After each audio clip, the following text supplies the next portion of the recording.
Hello, welcome to a new episode in the GetCLAT video series.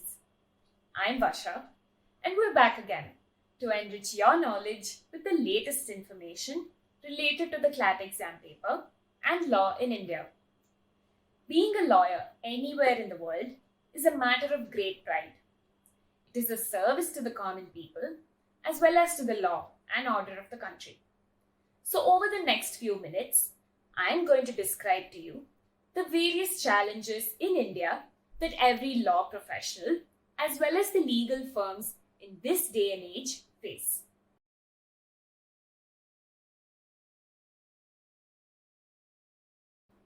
One important obstacle includes the pace at which new industries are emerging.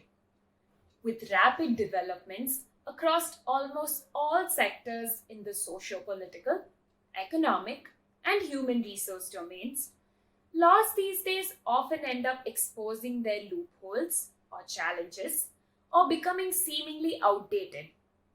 Lawyers face difficulties interpreting the changes and making it adaptable to the laws which have already been drawn up. Law is a noble profession, and it shall remain noble as long as our human civilization survives. But the nobility of this profession rests on the ability to be unbiased. These were famous words said by a former judge in India. The second point to be addressed is maintaining intellectual aristocracy and objectivity. There are no two ways or more in which any law can be interpreted. These rules and regulations have been created with their targeted objectives, and no person or group can be above the rule of law, nor can any servant of the legal profession hold any absolute authority over it. The misuse of money and muscle power has given the privileged few to bend laws catering to their needs. Moving on to the third point, the privatization of legal avenues. Law should be used as a bridge to seal the increasing gap between the haves and the have-nots.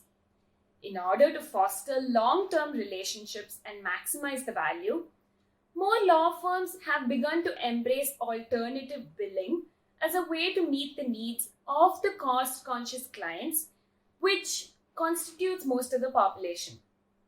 Yet, there is a huge chunk who are not able to make their ends meet. The online revolution, furthermore, has seen the growth of online legal portals, which have been backed by venture capitalists and private equity funds with deep pockets. The startup community and other cost-conscious clients are steadily turning away from conventional lawyers and their practices, and they are moving towards solutions powered by technology, and it's a matter of time before this service is normalized and is used by most of the clients in the upper strata. So this will deprive a majority of the population from gaining access to legal services in the near future. Lastly, talent retention.